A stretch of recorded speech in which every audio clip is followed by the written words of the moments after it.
Yung pusit, ginawa ko na. Tinanggalan na natin ng backbone at saka utak, mata. Puso na sa akin, binabad ko lang sa asin. Nag-slay ka muna natin yan.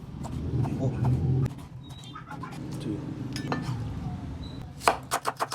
Pre.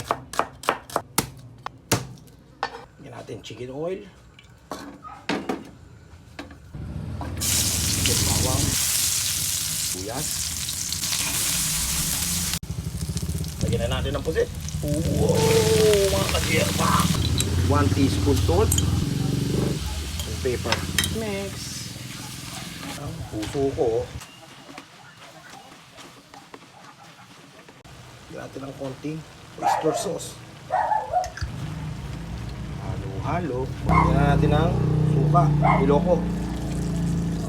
O, yan. Lagyan natin ng asukal.